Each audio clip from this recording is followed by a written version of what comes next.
Brodes Media. Oh, baby. Oh, baby. Aaron Nola. How about it? What a doozy. All right, before we discuss this magnificent shutout dub, if you are new, hello. Welcome on in. We go crazy every day about something Philadelphia sports related. So make sure you hit the subscribe button. You can also hit the thumbs up button as well. I greatly appreciate it. And if you want to take me on the road with you, we are on all podcasting platforms. All you have to do is search Sports Talk with Brodes or Brodes Media. It'll pop up. If you leave a 5-star rating and a review, it will push the algorithm. So thank you so much. And lastly here, we do live streams 2 times a week, which ends up being 8 times a month, right here on YouTube. To get access to our Coffee with Brodes live streams, you have to join the memberships for $4.99 a month. You also get access to our Discord channel as well, which is a 24/7 chat room between everybody that's involved in the memberships. All the information is down below in the description if that is something that tickles your undercarriage. I appreciate you all so much and enjoy the show. Oh, now we're talking. Aaron Nola. Kidding me? 7 scoreless? Ew. I wasn't even nervous in the 5th. Couple base runners on. Here comes Altuve. Here comes Bregman. Not today, motherfucker. Not today. Find nothing. This team's looking good. Hey! This team is looking good. They're looking good! Is that 4 straight? Come on now. Oh. Nicky C. Most consistent hitter. Delivers 3-run jack. Nicky Bomb, some would say. It actually gets started with the bottom of the lineup. What do you know? Something I've been talking about. I've specifically mentioned Stott and Marsh getting off the schneid. But it is important when Hayes, which is the last hitter in your order, can double to start off an inning. And then when you roll the batting order from the top and you get to the Schwarbs, the Turner, good things happen. So what do you know? JT with 2 hits, 2 runs scored, batting 6th, or was it 7th? He was batting 7th. Marsh with an hit out of the 8-hole. Hayes with the big double out of the 9-hole. He had 2 hits. You had 5 hits out of your 7, 8, 9. I do think it's important for the whole damn lineup to get rolling. That's when they become the winning baseball team that we demand. You know what's happening here? I'm starting to even buy into some random players. Meaning, who doesn't get juiced up for Ruiz taking the mound right now? And I've recently mentioned Kerkering too, getting on my radar. I've taken a bit longer to get on the Orion train. I know a lot of fans have been talking a bunch about his greatness for a while, but I don't know. I was always uncomfortable. Well, it's definitely trending in the right direction for Kerkering. And if you're going to add Ruiz into the mix as well, some fire! Some arrogance! Listen, right now, with the way the team is desperately trying to find itself, show me some personality, damn it!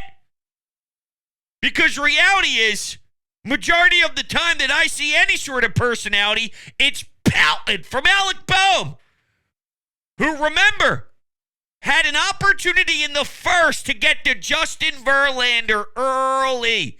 And this man runs through first base, grounds out into a double play, and does the helmet toss. It reminds me of Happy Gilmore. Here comes the putter throw. Oh!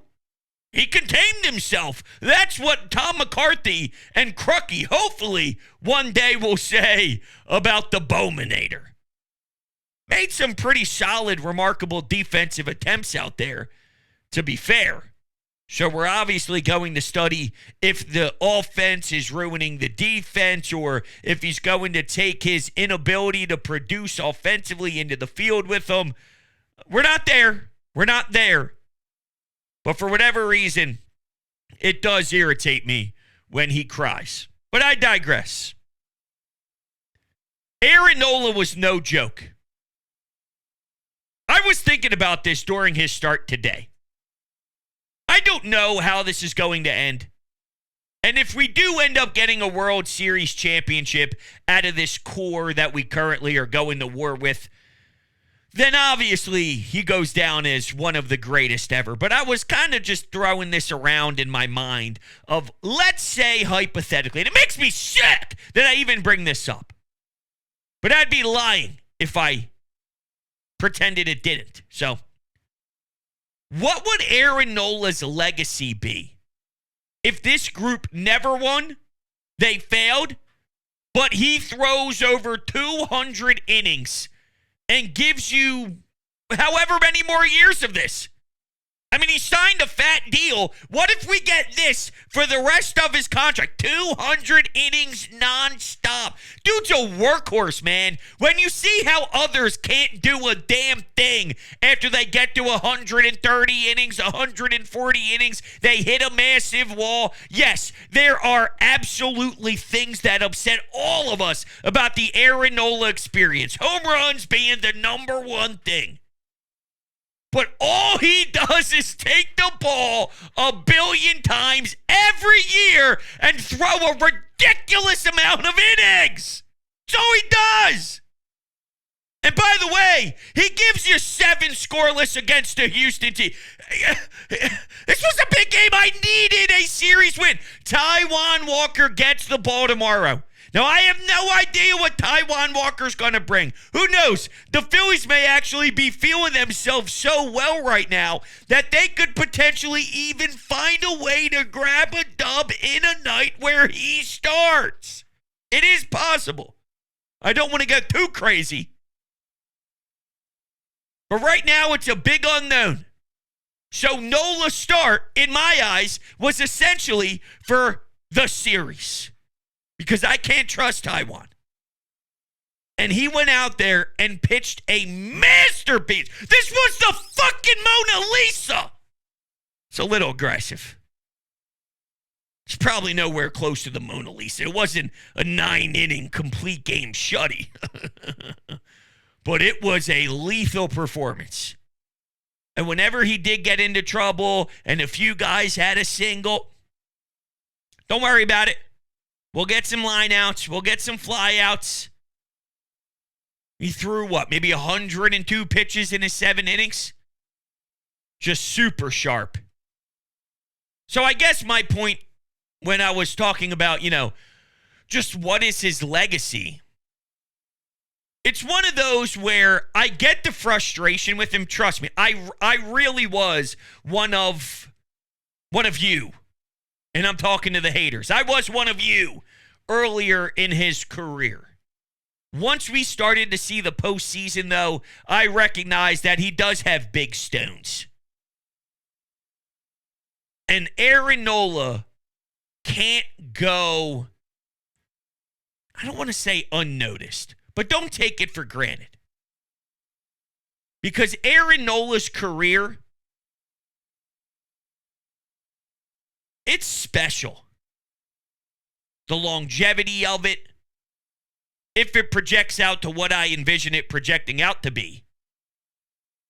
The way he demands the ball, he's healthy, he's available for you, he throws so many innings.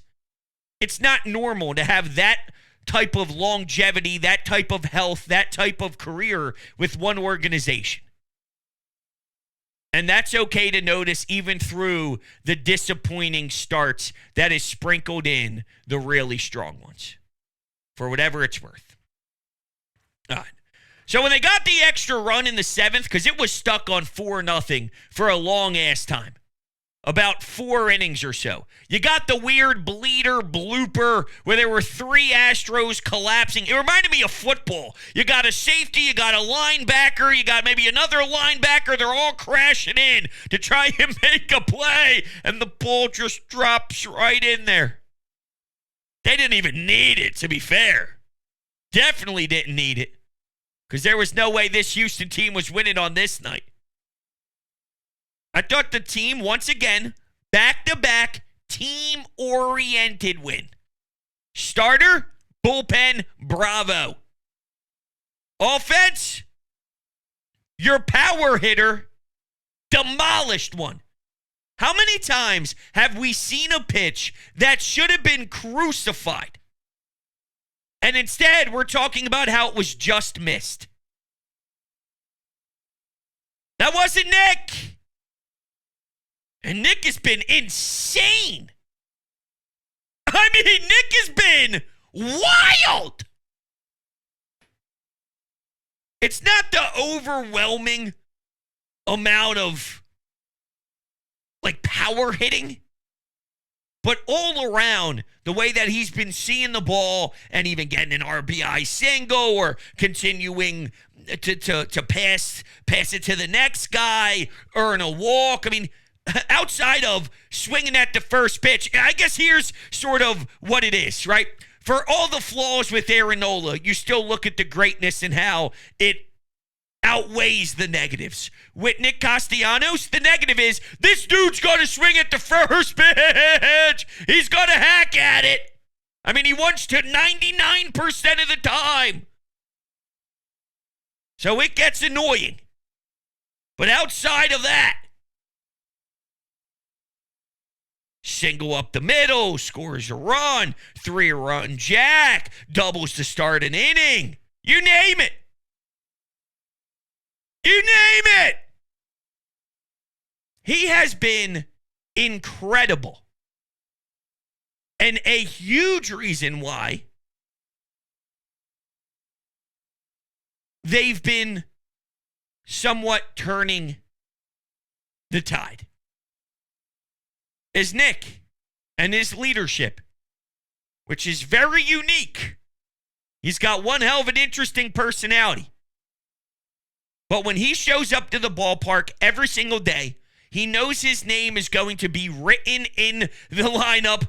No doubt about it. No off days.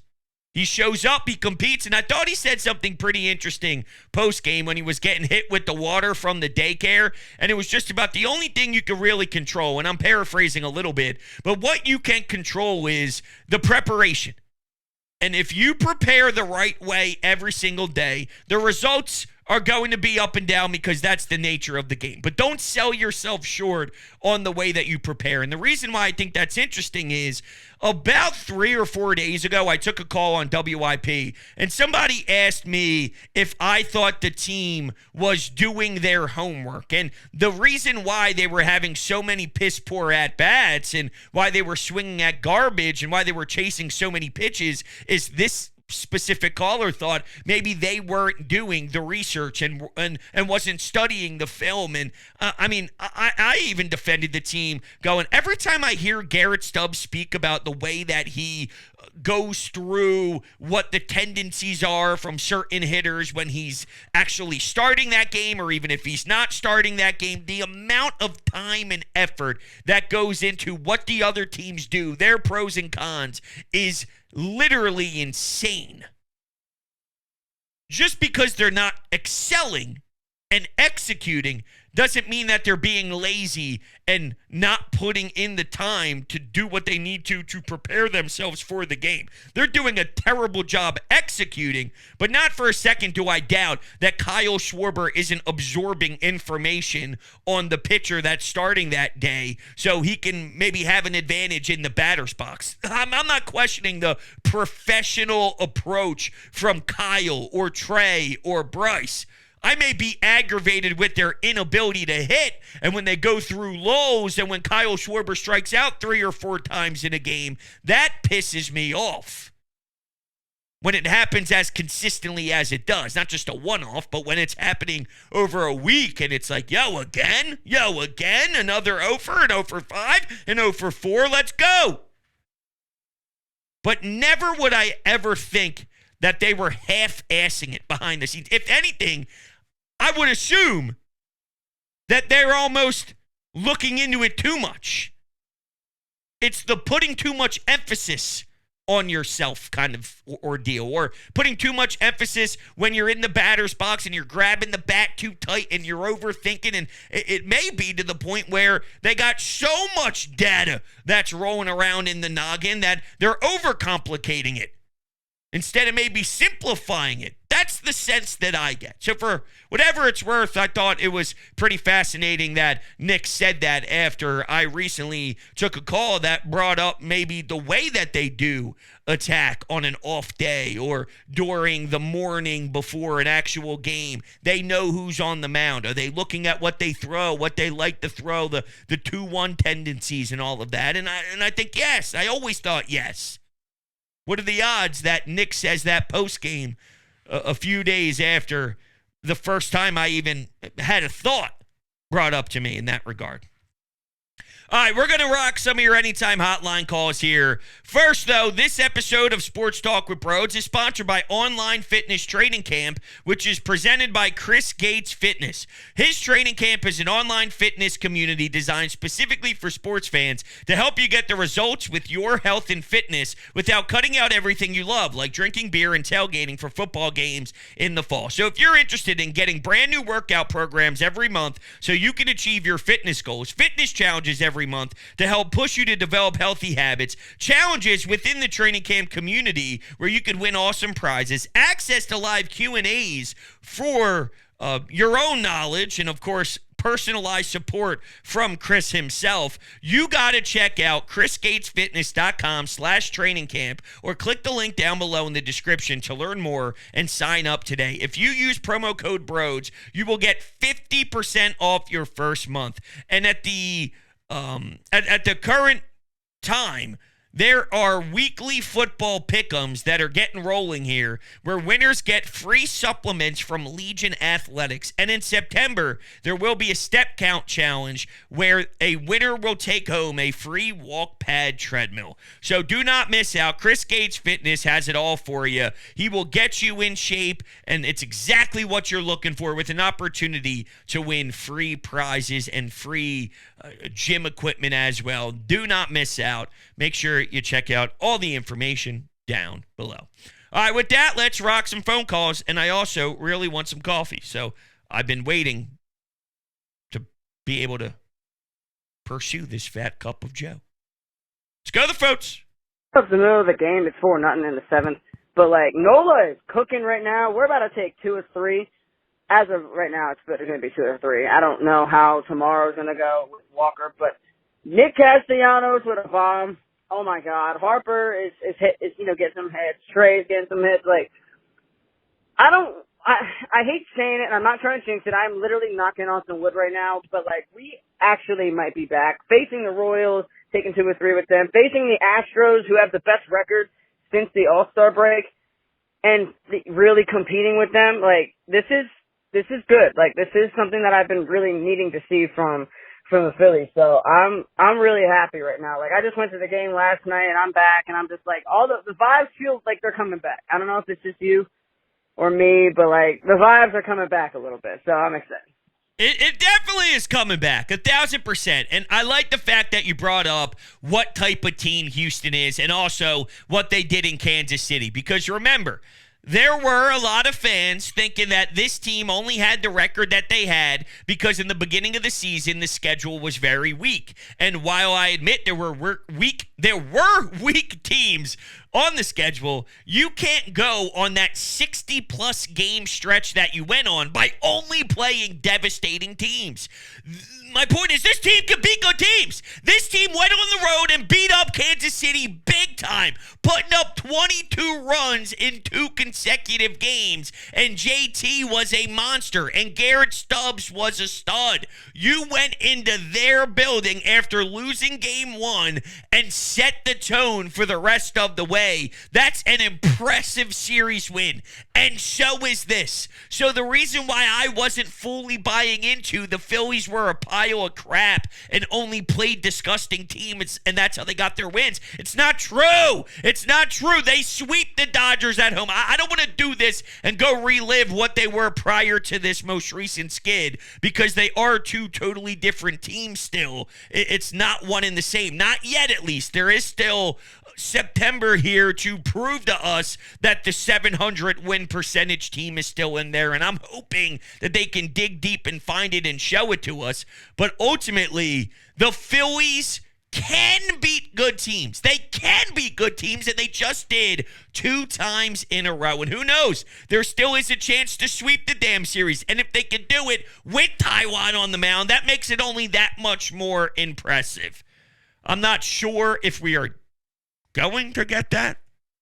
I'm in a prove it to me and show me first, because I'm sorry, that exit velocity, when everybody's scorching 100 miles per hour off of you, and you can't find your command. Maybe he doesn't have command. Maybe that's the problem. We keep discussing how he's got to find it. What if he doesn't have it? He hasn't had it all year long.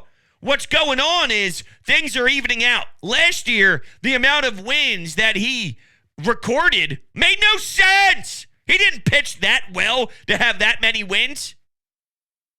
So the baseball gods are evening things out. Although he has pitched this poor to have this type of ERA. Oh, he makes me so mad. He makes me so mad. All right, let's go back to the phones. Woo! And to think we're doing all of this without Weston fucking Wilson. Unreal. Unreal. Jose Ruiz, easily MVP of the game, easily. But in all seriousness, good one for the boys. I'm not saying the B word. I'm just not saying. I can't bring myself to say it quite yet. There's a little high on emotion here. This is nice. Beating 2 good teams in a series in a row. This team is out of their fucking mind right now, playing baseball like we were used to seeing this team play baseball. Kind of insane. And before I go, Nick Castellanos still has the biggest balls in all Philadelphia. Nick Castellanos has the biggest ball sack ever. Oh, man, I can't wait for the playoffs. That's right. I forgot about no Weston Wilson. Now, speaking of not being with somebody, this Jose Alvarado thing is pretty wild. So I'm just going to read off of what was translated on his Instagram story. And obviously he hasn't been performing well on the field. But I do think, one, let's get the baseball stuff aside here quickly. I hope he's okay, him and his family. That's way more important than anything baseball related, because it's kind of scary. And number 2, when it does come to the baseball side of stuff, the left-handed reliever that he is, I know he hasn't been doing well, but he is a major part to our postseason success. The last 2 years, without Jose Alvarado, you are in a very difficult position. And I don't know if they would have ever figured out how to exactly get him back on track, but you are a different team with him than without him. And the goal and the objective was, we need to figure out something mechanically to get Jose Alvarado right. And I don't know if that would have happened with the limited amount of time left. Maybe there's a correlation with what's going on behind the scenes and why he hasn't been able to be his true self. I can't really speculate on anything outside of the baseball stuff, but this is what his Instagram story said when it was translated. Lord, this morning I want to thank you for your kindness. Thank you for your care and for all your blessings. Thank you because you always protect me and because I can feel your wonderful love working in my life and in the life of my family. Please give me the strength and the wisdom I need to get ahead, the courage not to let me collapse by my adversities, and the patience to plant my fields and know how to wait for the harvest. I ask you to protect my life, the life of my family, to take care of our home, home and not allow anything bad to happen to us. Surround us with your kindness. Illuminate our days and help us to emerge victorious from each of our battles. In the name of the Father, and the Son, and the Holy Spirit, amen. So I don't know what's going on, and when it comes to something like this, obviously you do not even indulge in it, but I'm praying for him and his family big time, because when I saw that post and everybody screenshotting it and throwing it up on Twitter, I was kind of taken back and hit a certain type of way, like, damn, I hope he's good, man. I hope him and his family are able to get through whatever they're dealing with right now, and I would imagine that whatever was happening on the field, maybe there were some things happening off the field that would make him not be as crisp as someone that isn't dealing with stuff off the field, if that all makes sense. So, for whatever it's worth. But that is a body that is important, and he's no longer here. So guys are going to have to step up. And I understand he's a lefty. Maybe Matt Strahm slides in there. Maybe Tanner Banks has a different role, although I don't really visualize them thinking that he can step up into Strahm's role. If everyone in the lefty arm department had to move up a slot, and if Jose Alvarado was somewhere, Strahm moves up the spot. I mean, I guess you can make the argument that Strahm was ahead of Jose anyway, so Strahm stays in his perfected role. Tanner Banks just moves up, or you get creative and you work with Jeff Hoffman differently, and you say, all right, screw it. I don't care if this is a right-handed pitcher, and if there's a left-hander on the mound, I am just going to try it out. Because if I remember correctly, and we'll look up his splits right now, Jeff Hoffman has numbers that are not that much different depending on if there is a lefty or righty in the box. So if that's the case, he can just go to work regardless on what the splits are. Against righties are hitting 171. Lefties are hitting 228. Almost 50 points higher. So off the top of my head, I thought the numbers would be a little bit closer than that, because I remember doing this exercise previously. But I think it was Gregory. I think what it was is they went to Gregory Soto in a spot instead of staying with Hoffman. And why I brought up Hoffman's numbers was the lefties versus Soto wasn't much better than Hoffman's 228 against lefties. So I just thought it was making a move just to make a move. Yeah, lefties are hitting 258 against Gregory Soto. So Hoffman's numbers are better. That's why I didn't understand it. So you got to get creative. I don't know what you do. Drew Smiley? Come on, Brodes. Shut the fuck up. Let's go back to the phones. Hey, Brodes, this is Tyler Tom from New Jersey. Just watched the Phillies smoke Houston 5-0. Great shutout win. Great performance by Aaron Nola. By the way, I didn't know that we were 30-1 when our starting pitcher goes 7 innings or more. That's crazy. That is a crazy stat by Todd McCarthy right there. I'm not gonna say what you think I'm gonna say yet. But you know what? I'll give it to him. I gotta give it to him. That was impressive, winning the series against Houston. If we win this series against Atlanta, though, because that is a really big series that could potentially decide the NL East. If we win this series against Atlanta, then maybe I'm gonna go ahead and say it. But good series win against Houston, though. Absolutely. I appreciate the phone call. All right, so it seems like we're all on the same page. We're right there. It's on the tip of our tongue, but we're holding back a little bit. Did I even say it? I don't know. Did I say it? I may have alluded to it, but I don't know if I actually legitimately came out and said the words. I forget. If I did, I apologize. No, I don't. I own it. Fuck it. All right, well, that's going to do it. Phils win 5-0. It was a beauty. It was a beauty. Aaron Nola was sensational, and he put the team on his back to set the tone with that outrageous pitching. He started the game off. Altuve gets on. Here's a single. Nothing, man. Nothing. He only allowed maybe 4 hits total. Only walked 1. Didn't allow a run, of course.